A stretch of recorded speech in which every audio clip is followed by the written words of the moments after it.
इसमें क्या कंफ्यूजन आया आपको?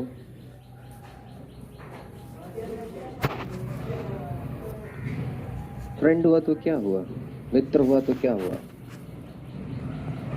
जब हम इस केस में जब देखते हैं कि जब निर्णय करता एक प्रशासनिक अधिकारी है ना, और जो मित्र है वो मित्र अगर बहुत ही करीबी मित्र है तो सबसे पहले तो हम पर्सनल लेवल पर बात करेंगे, और अगर वो गलत है तो उसे अपनी गलती स्वीकार करने के लिए प्रेरित करेंगे। वो स्वीकार नहीं करता है तो यहाँ पर कॉन्फ्लिक्ट ऑफ इंटरेस्ट है, व्यक्तिगत हित और सार्वजनिक हित के बीच में। तो इस कॉन्फ्लिक्ट ऑफ इंटरेस्ट के में हित संघर्ष की स्थिति में हम सदैव प्रॉबिलिटी को महत्व देंगे, और अपने मित्र से हम कहेंगे, मित्रता तो ये कहती है कि अगर आपने गलत किया है तो हम अपने मित्र को समझाने की कोशिश करेंगे। जांच में अगर वो गलत पाया जाता है तो हम उससे निवेदन करेंगे वो अपनी गलती स्वीकार करे। आरोपी से उसे कल को पनिशमेंट मिल सकता है, लेकिन अगर शायद कुछ रियायत मिल जाए, लेकिन गलत जो है सो गलत है।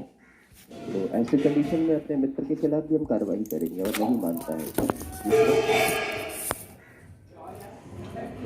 बहुत अच्छी बात है। अगर वो इस तरह के केसेस में दरअसल आपके वो इमोशनल इंटेलिजेंस का चेक करता है कि आप कितने प्रेशर के कंडीशन में अच्छी तरीके से काम कर सकते हैं। अगर मुझ पे यौन उत्पीड़न का गलती आरोप लगेगा और उसे धमकी दिया है, पहले मैं ये देखूंगा कि मैं किसी भी ऐसे अश्लील व्यवहार में शामिल नहीं हूँ तो मुझे डरने की जरूरत नहीं।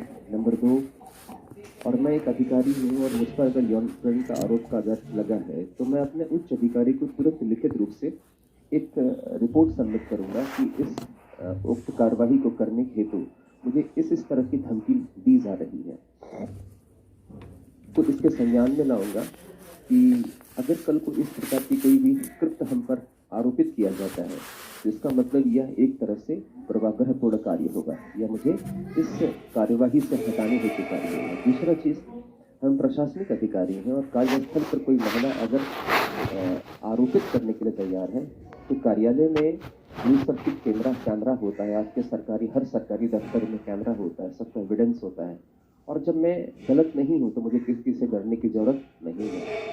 और मैं इसके प्रमाण और साक्ष्य पर हमेशा ध्यान दूंगा, और मैं देखूंगा कि कोई भी महिला अगर मेरे पास आ रही है, मेरे ऑफिस में आ रही है, तो मैं अंडर द जो है क्लोज सर्किट कैमरा का जो है कैमरे की निगरानी में चीज़ों को रखूंगा, ताकि कल को मुझ पर कोई भी एलिगेशन लगता है तो मैं उसका प्रूफ दे सकूं। लेकिन मैं पीछे नहीं हटूंगा। इसमें किसी तरह से भी कोई मुद्दा ही नहीं है। दरअसल ये आपके अंदर के फियर को टेस्ट करना चाहता है कि आप प्रेशर में आकर कितना सही डिसीजन ले पाते हैं। हर हाल में हम कार्रवाई करेंगे, हम पीछे नहीं हटेंगे, लेकिन इंटेलिजेंट रहेंगे हम इस पूरे केस के अंतर्गत।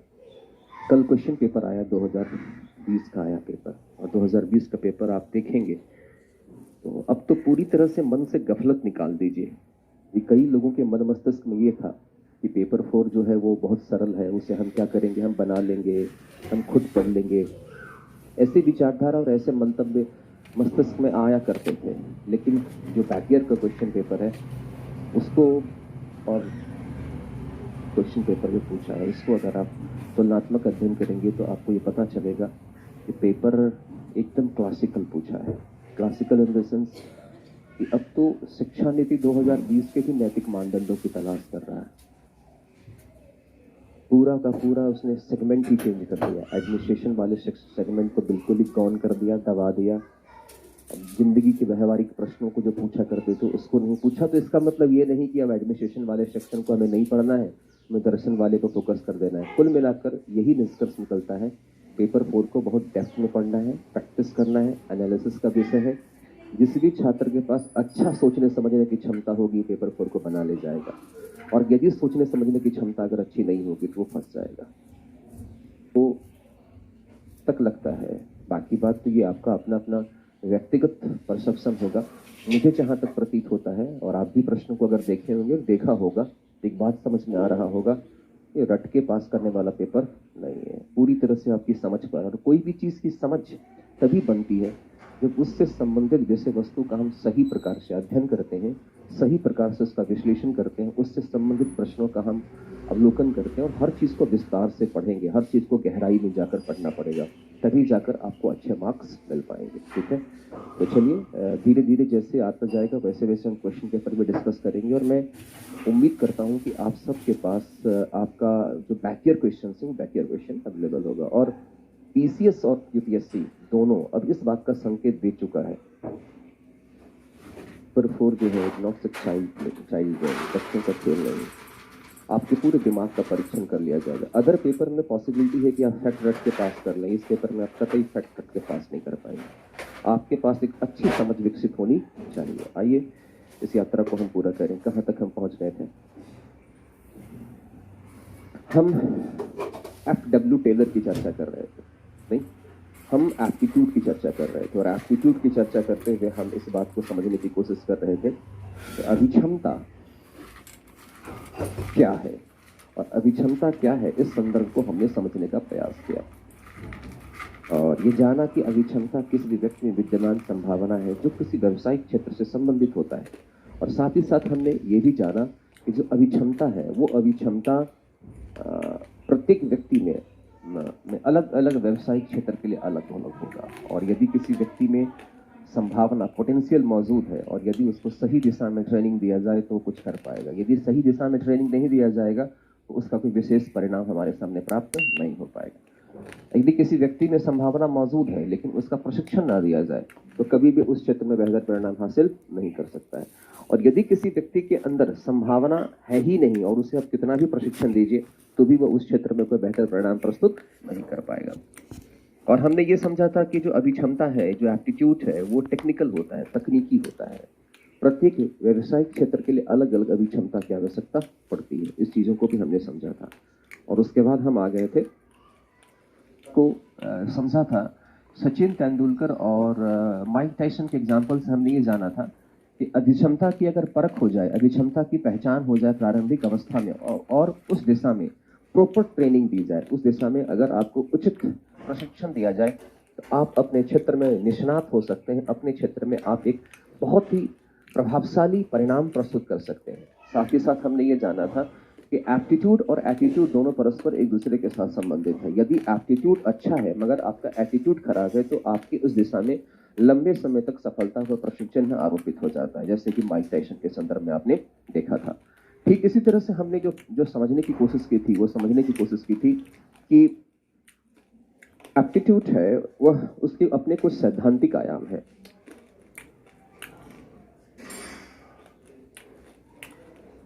के अपने कुछ सैद्धांतिक आयाम है और उस सैद्धांतिक आयाम को हमने रविन्द्रनाथ टैगोर के प्रकृति के करीब शिक्षा के उस सिद्धांत और दर्शन के माध्यम से समझने की कोशिश की थी। फिर उसके बाद टेलर के साइंटिफिक मैनेजमेंट की जो थ्योरी है, वैज्ञानिक प्रबंधन का जो सिद्धांत है, इसके माध्यम से समझने की कोशिश की थी।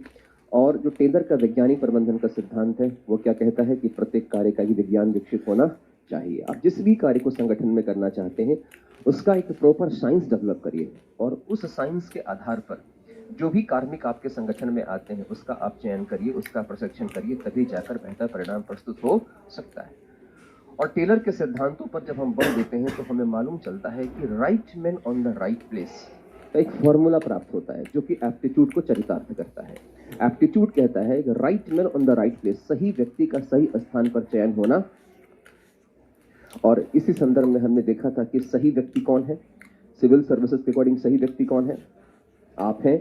और आपका राइट प्लेस कौन है, राइट प्लेस कौन है, आपका सिविल सेवा है। और सिविल सेवा के अकॉर्डिंग आपका जो एप्टीट्यूड होना चाहिए, आपकी जो अभिक्षमता होनी चाहिए, उसके संदर्भ में भी कल हमने समझने की कोशिश की थी कि जो एप्टीट्यूड होना चाहिए वो जैसे कि आप में कंपैशन होना चाहिए, एम्पैथी होनी चाहिए, टॉलरेंस होनी चाहिए, कम्युनिकेशन स्किल होना चाहिए, इमोशनल इंटेलिजेंस होना चाहिए। ये सारे जो एस्पेक्ट्स हैं अभी से आपके व्यक्तित्व में मौजूद हो तो माना जाएगा कि आप एक अच्छे सिविल सर्वेंट बन पाएंगे। यहाँ तक हमने लिखवा दिया था मेरे ख्याल से। तो हमने टेलर की भी इस थ्योरी को, हमने टेलर की भी इस विचारधारा को समझने की कोशिश कर ली थी। ठीक है, आइए अगला सिद्धांत है हमारे सामने प्लेटो का सिद्धांत।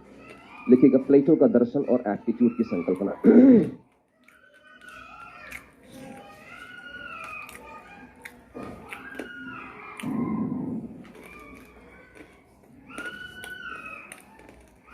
का दर्शन प्लेटो ही है ना, उसके बाद प्लेटो ही होगा।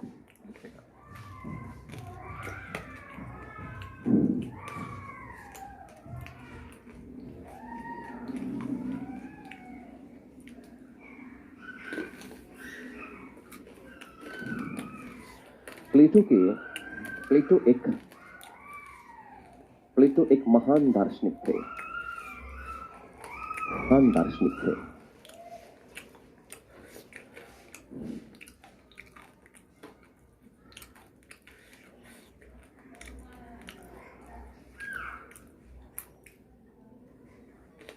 ग्रीक राजनीतिक चिंतन के इतिहास में, राजनीतिक चिंतन के इतिहास में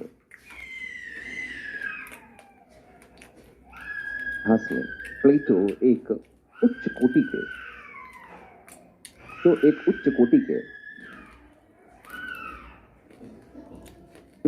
के आदर्शवादी राजनीतिक विचारक,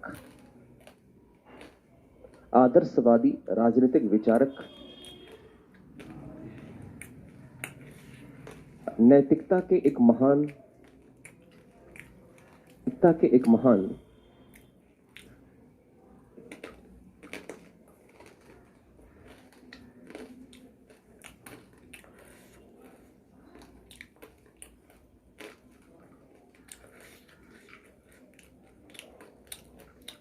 पैराग्राफ चेंज करेंगे। प्लेटो के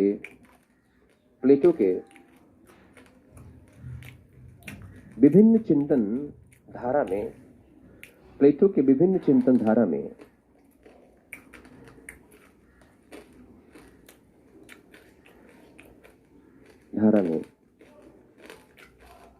दार्शनिक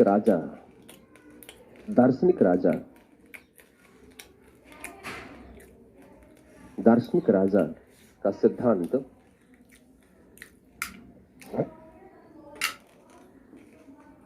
ही लोकप्रिय है।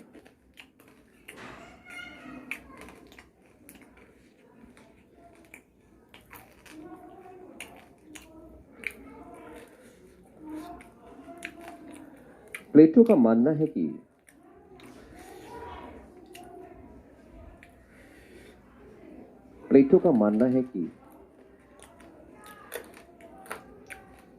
जैसा व्यक्ति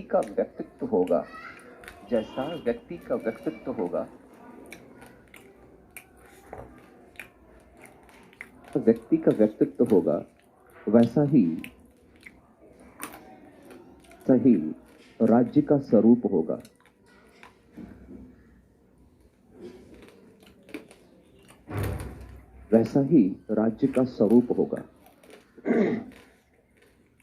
इस संदर्भ को समझाते हुए प्लेटो ने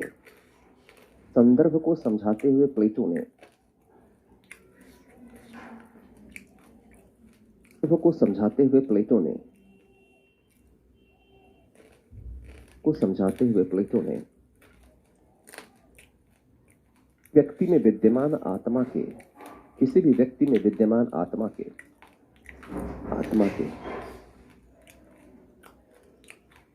की चर्चा की, आत्मा के तीन गुणों की चर्चा की।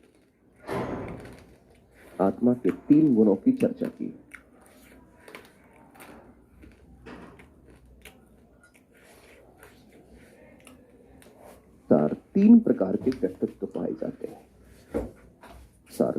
प्रकार के व्यक्तित्व पाए जाते हैं।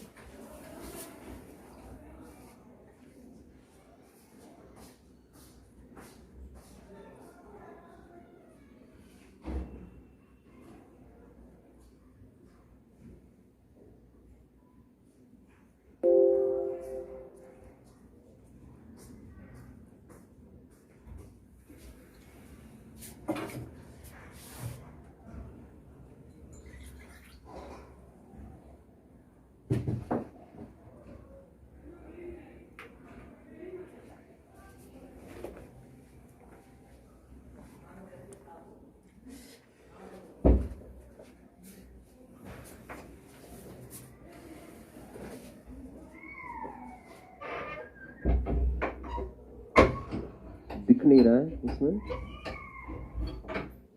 पैड जो था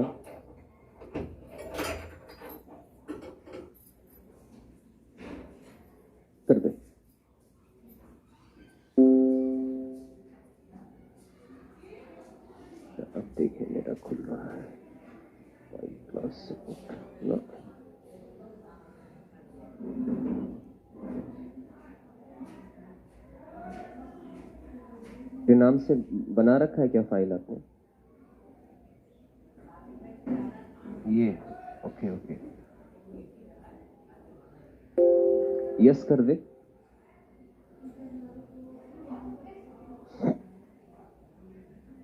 तो प्लेटो के अनुसार अगर हम व्यक्तित्व को देखें,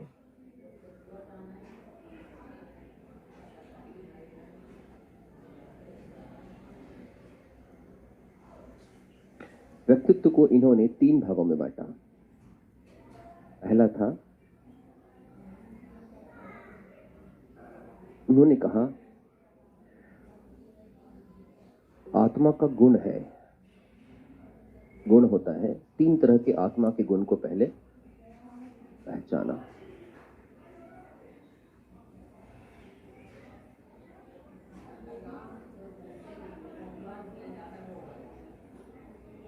का जो गुण है वो क्या है, उसके अंदर ये मानते हैं कि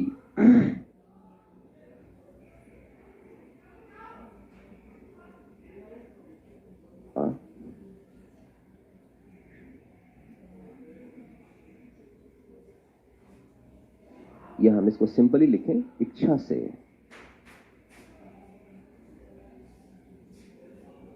रहता है। एक आत्मा ऐसा है जो क्या करता है, इच्छा से भरा रहता है। एक ऐसा है जो कि इच्छा से भरा रहता है। दूसरा जो आत्मा का गुण है वो क्या है,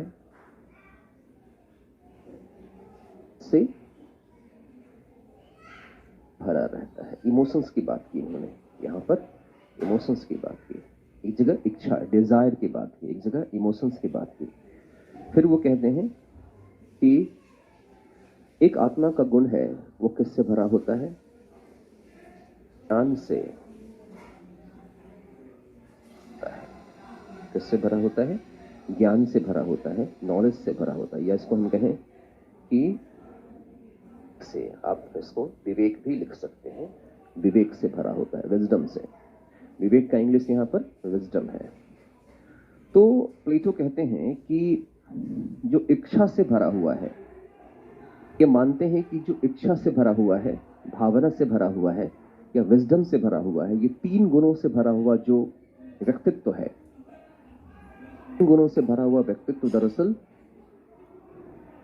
कृत्रिम रूप से पाया जाता है, नेचुरल वे में पाया जाता है। व्यक्ति बहुत ही डिजायरफुल होता है। डिजायरफुल मतलब बहुत ही, उसकी आकांक्षा बड़ी तीव्र प्रवृत्ति की होती है। डिजायर, उसे हमेशा अपने इच्छाओं की पूर्ति करनी। तो जरा इमेजिन करिए, यदि किसी को अपनी इच्छाओं की पूर्ति करनी है, क्या होगा वो? बुद्धिमान होगा। नॉलेज, यहां पर विजडम का मतलब नैतिक ज्ञान से, इस बात को याद रखिए। हम लोग कई शब्दों का गलत अर्थ निकाल लेते हैं। कहता है इच्छा से भरा हुआ है, तो इच्छा का मतलब है कि वो जीवन के अंतर्गत विषय वासनाएं उसके अंदर क्या है, भरी हुई है। प्लेटो कहता है जिस व्यक्ति के अंदर विषय वासनाएं भरी हुई है, दरअसल उस व्यक्ति में जाएगा, उस व्यक्ति में व्यवसायी होगा, वणिक वर्ग का होगा। किस वर्ग का होगा, व्यवसायी होगा। तो कहता है यह क्या है, व्यवसायी है, व्यापारी बनेगा।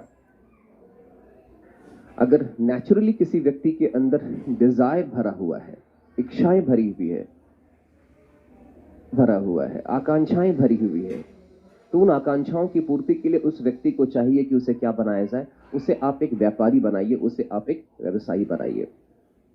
कहता है यदि कोई व्यक्ति किससे भरा हुआ है, बस इमोशन से। जो इमोशन से भरा होता है, आप देखिए ना, जो इमोशन से भरा होता है वो मरने मारने को उतारू हो जाता है। इमोशन से जो भरे होते हैं लोग, वो क्या करते हैं, वो मरने मारने को उतारू हो जाएंगे। तो होते हैं, या तो वो अति प्रसन्न होंगे, क्रोध की अवस्था में आ जाएंगे, अति भावुक होते हैं, तो बीच में नहीं रह पाते कभी भी। फुल होना और इमोशनल होना, दोनों में अंतर है। केयरफुल मतलब, इसको डिफरेंशिएट करिएगा। डिजायर मीन्स है कि मुझे गाड़ी चाहिए, बंगला चाहिए, ऐसो आराम चाहिए। तो जो व्यक्ति गाड़ी, बंगला, ऐसो आराम की बात करेगा, वो क्या करेगा, वो मारपीट करेगा या किसी से बहुत प्यार करेगा या बिजनेस करेगा। बिजनेसमैन जो होता है कभी भी ना किसी से मोहब्बत करता है और ना किसी से झगड़ा करता है। उसका एक ही काम होता है, अपना प्रॉफिट। गुजराती से मिल लीजिए, नहीं ठीक, बारिश से मिल लीजिए।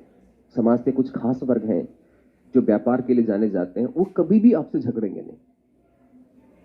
कि मकसद, 4 गाली भी दे देंगे तो उनका एक ही मकसद है, अपने प्रॉफिट कमाना। तो एक व्यक्ति होता है जो व्यवसायी वर्ग का बन सकता है। दूसरा है जिसके अंदर इमोशंस भरा हुआ है, जो हर बात पर डंडा उठाने के लिए तैयार है और हर बात पर आपके साथ चलने के लिए तैयार है। तो ऐसा व्यक्ति जो होता है वो क्या बनेगा? ऐसा व्यक्ति कहता है वो बनेगा सैनिक, बनेगा योद्धा।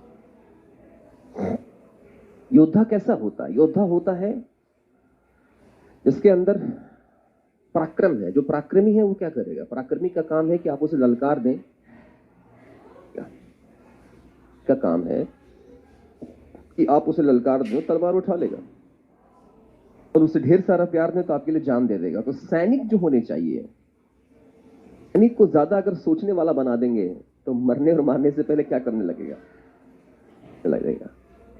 इसलिए जो सेना के लोग होते हैं वो क्या होते हैं? सेना के लोग ज्यादा दिमागदार नहीं होते हैं। सेना के लोग कैसे होते हैं? इमोशनल होते हैं। उनके अंदर के इमोशंस को एक्साइट किया जा सकता है। जो क्षत्रिय होते थे सनातन परंपरा में, हम आए, अगर हम अपने हिंदुज्म के अंदर आए, थोड़ा देखें, वर्णों में विभाजित है हमारा, क्षत्रिय, वैश्य और शूद्र में विभाजित है। तो ये दरअसल कर्म के आधार पर था, जन्म के आधार पर नहीं था। सामाजिक विसंगतियों के आ जाने के कारण यह जो विभाजन है वो किस पे आधारित हो गया? जन्म पर आधारित हो गया। जो व्यक्ति निम्न कोटि का कर्म करता है उसे शूद्र माना गया, चाहे वो ब्राह्मण ही क्यों ना हो। वो अगर निम्न कोटि का काम करता है तो उसे वर्ण व्यवस्था मानती थी कि वो शूद्र है। तो ये जन्म पर आधारित नहीं, और मैं भी इसका पक्षधर नहीं हूं, क्योंकि जन्म पे आधारित है, कर्म पे आधारित है। तो वो जो कहता है क्षत्रिय, क्षत्रिय वर्ग होते थे कि कहा जाता है अगर क्षत्रिय, अगर राजपूत जो है, अगर वो सोचने लग जाए, समझने लग जाए, दिमाग आ जाए, तो फिर वो उसमें उसके कहीं कहीं उसके जेनेटिक्स में कुछ परिवर्तन आ गया। से बचपन में एक कहावत सुना करते थे हम कि छत पर 3 दोस्त बैठे थे। वो 2 दोस्त बैठे थे, 2 नहीं 3 बैठे थे, हाँ 3 बैठे थे। उसी में से एक दोस्त आया उधर से, चौथा आया, और चौथे ने क्या कहा कि छत के दूसरे मंजिले पर बैठे थे, नीचे बालू रखा था, बालू रखा था। कहा कि इस पे जो कूद जाएगा ना तो हम समझ जाएंगे कि उसमें दम है। तो स्टेटमेंट पर एक ने कहा, पहचानिएगा कौन था, एक स्टेटमेंट पर एक ने कहा, ये बताओ कूदेंगे तो क्या दोगे? एक ने कहा कूदेंगे तो क्या दोगे? शर्त रखो कितना रुपया दोगे, तब कूदेंगे, नहीं तो नहीं कूदेंगे। दूसरे ने कहा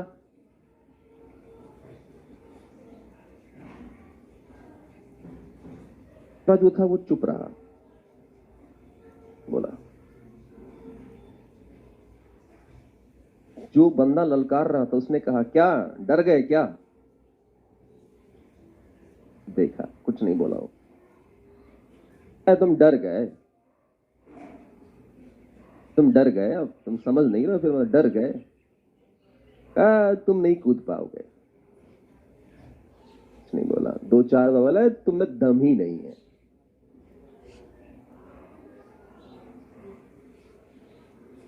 माता पिता जिन खिलाया नहीं है, दम नहीं है, बेकार। हम तो सोचते थे तुम बड़े ताकतवर हो। थोड़ा पर सीधे कूद गया, उसका पैर टूट गया।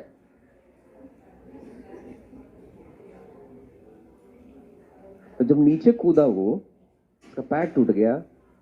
मान के चलो 3 ही था, मैं एक की चर्चा नहीं करना चाहता हूं क्योंकि हो सकता है वो जाति की टिप्पणी हो जाएगी। तो जो बोल रहा था कूदने के लिए, जो ललकार रहा था, जिसको कूद के दिखाओ, तो जो नीचे खड़ा था कहा हम तो कूद गए, अब तुम कूद के दिखाओ। बकलोल समझे उनको। कूदने से पैर टूट जाता है, हम कूदेंगे? तुमको हॉस्पिटल कौन ले जाएगा?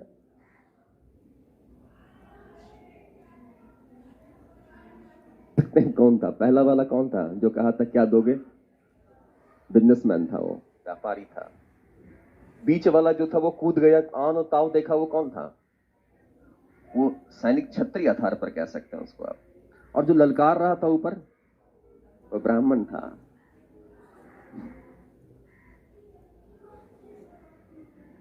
सामाजिक परंपरा के अंतर्गत ऐसा कहा जाता है, जितने भी गुरु और पुरोहित होते थे वो क्या थे, ब्राह्मण वर्ग से, और राजा उसके अंडर गाइडेंस में काम करते थे। तो खैर ये जो वर्ण व्यवस्था है इस पर काफी अपने आप में मतांतर है और इसको हम 100% नहीं मान सकते। ये तो बस मैं समझाने के परिप्रेक्ष्य से आपको परिप्रेक्ष्य से मैंने कहा। तो व्यवसायिक प्लेटो कहते हैं कि प्रकृति प्रदत्त है, नेचुरली इंसान को ना 3 तरह के गुण दे दिया गया है उसकी आत्मा में। एक गुण जो है उसमें क्या है, वो प्रॉफिट एंड लॉस के आधार पर सारे डिजायर्स को फुलफिल करने के लिए बात करेगा। तो कहा ऐसा वर्ग जो होगा व्यवसायी होगा। दूसरा जो है वो क्या होगा, दूसरा कहता है भावना से भरा, इमोशन से भरा हुआ है, सर कटा लेगा या काट देगा, वो क्षत्रिय होता है। तीसरा कहा कि होता है, उसमें क्या होता है, ज्ञान होता है। ज्ञान जो होगा वो कैसा होगा, उसे क्या बनना चाहिए, राजा या ये प्रशासक बनना चाहिए, एडमिनिस्ट्रेटर बनना चाहिए, उसे राजा या प्रशासक बनना चाहिए। अगर आप देखेंगे, थोड़ा सा आप देखें, वैसे प्लेटो की जो आदर्श राज्य की संकल्पना है वो आदर्श राज्य की संकल्पना तारीख नहीं मानी जाती है। प्लेटो खुद भी मानते हैं कि आदर्श राज्य की संकल्पना को कभी पूर्ण किया नहीं जा सकता। दरअसल वो पृथ्वी पर स्वर्ग उतारना चाहते थे और लोकतंत्र से फेडअप हो गए थे, डेमोक्रेसी से वो नाराज हो गए थे और वो एक ऐसे तंत्र की स्थापना करना चाहते थे तो दरअसल साम्यवादी विचारधारा पर था, जहां पर कोई प्रॉपर्टी किसी की नहीं। इवन यहां तक कि वो कहते थे तो एक दूसरे के साथ परस्पर समागम इसलिए करें ताकि वो उन्हें संतति की उत्पन्न करना है, और जब कोई संतान उत्पन्न हो जाए तो उन सारे संतान को किसे दे देना चाहिए, राज्य को दे देना चाहिए, और राज्य उसको पाले पोसेगा। और जब सारे बच्चे बड़े हो जाएंगे और जब राज्य में घूमेंगे तो कोई कह नहीं सकता किसका बच्चा है और किसका बच्चा नहीं है। तो ऐसी स्थिति में प्रत्येक माँ बाप प्रत्येक बच्चे को क्या समझेंगे, वो मेरा ही बच्चा है कि नहीं है। किसी को नहीं मालूम है कौन सा बच्चा जन्मा, आप किसको दे दीजिए।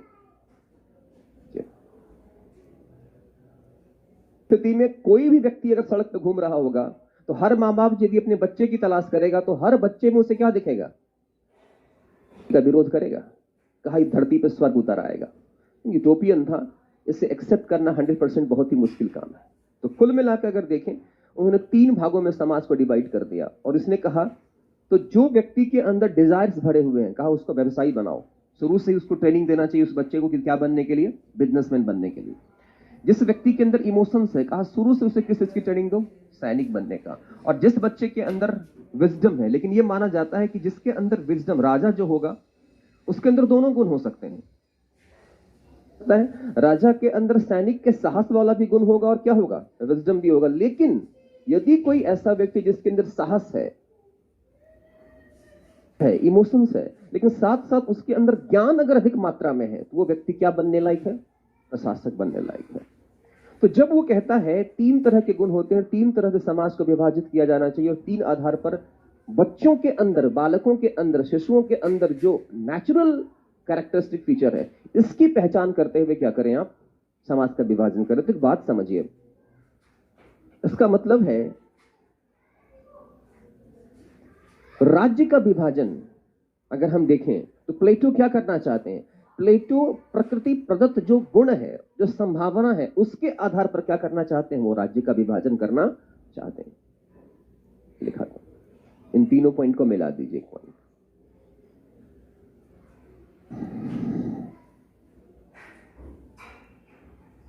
तो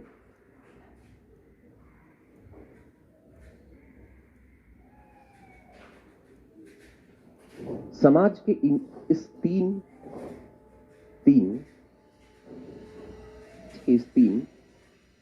राजन को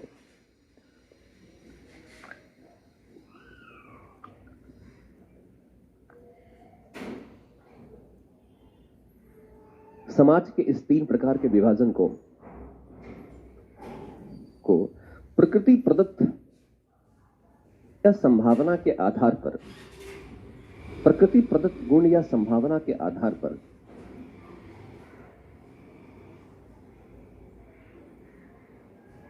गुण या संभावना के आधार पर विभाजित करने पर बल देते हैं।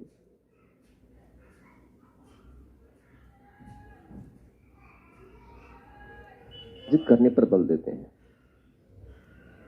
वर्तमान परिप्रेक्ष्य में यदि इसे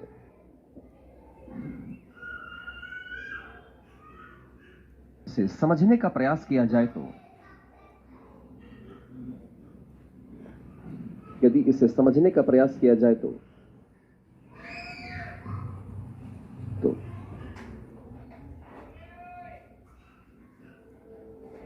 यह सामाजिक स्तर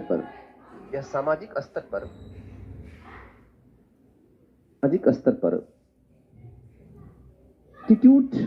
एप्टीट्यूड की पहचान पर बल देता है।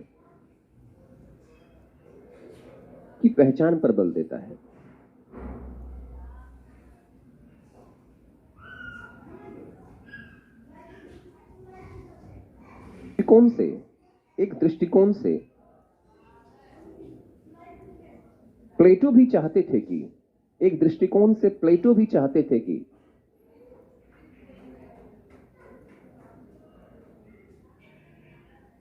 प्रशासक की नियुक्ति से पूर्व, किसी भी प्रशासक की नियुक्ति से पूर्व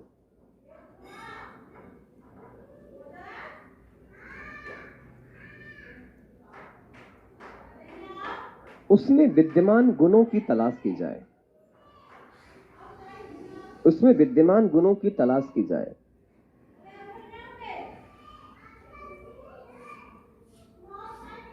प्लेटो मानते थे कि यदि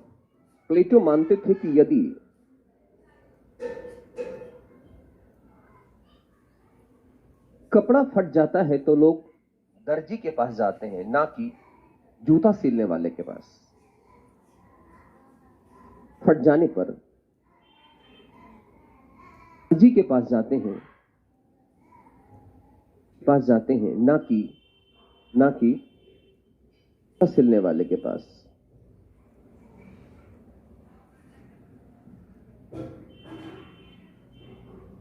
जब जीवन के सामान्य कार्यों में इतनी विशिष्टता का पालन किया जाता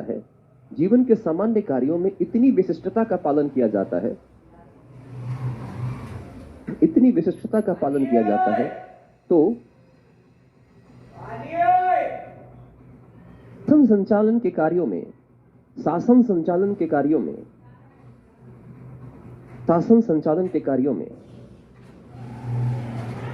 किसी को भी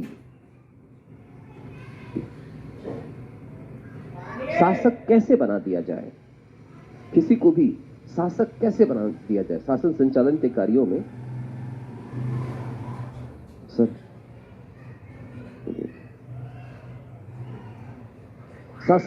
के कार्यों में किसी को भी शासक कैसे बना दिया जाए।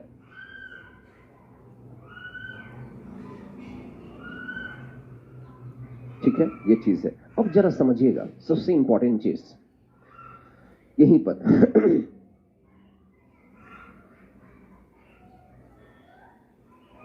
जब वो व्यावसायिक वर्ग के बारे में कहते हैं, व्यावसायिक वर्ग की जो वैल्यूज है, व्यावसायिक वर्ग का वैल्यूज है टेम्परेंस कहते हैं, मतलब संयम। टेम्परेंस मीन्स होता है कि आप अपने अंदर क्या रखें, संयम रखें। तो इसके बारे में व्यवसायी के लिए वो कहते हैं संयम का मूल्य होना चाहिए। संयम मतलब अपनी इच्छाओं पर आप क्या करें, थोड़ा नियंत्रण रखें। सैनिक का मूल्य कहते हैं साहस होना चाहिए, आप फ्लो चार्ट में लिख दीजिए। और राजा के संदर्भ में कहता है सबसे बड़ा चीज क्या कहता है, न्याय, जस्टिस। क्योंकि राजा यदि तुम्हारा दार्शनिक होगा तभी वो क्या कर सकता है, न्याय की स्थापना कर सकता है। पर अगर आप चेंज करेंगे, इसी 3 प्रकार के वर्गीकरण को ध्यान में रखते हुए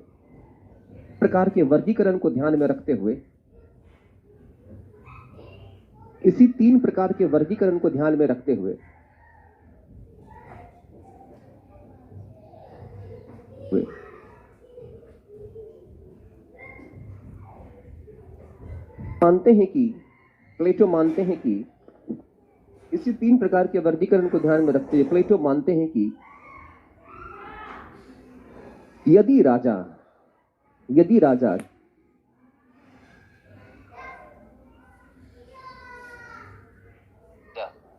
ज्ञानवान और विवेकशील होगा, यदि राजा ज्ञानवान और विवेकशील होगा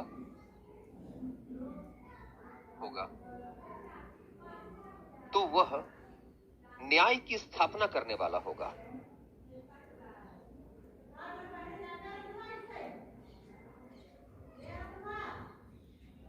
प्लेटो का मानना है कि शासक को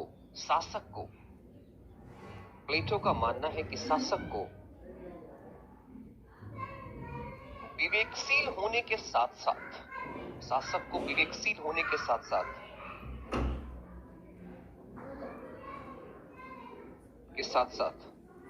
वितरागी, समझते हैं वितरागी? मैं समझा दूंगा, आप लिखिए पहले। वितरागी अच्छे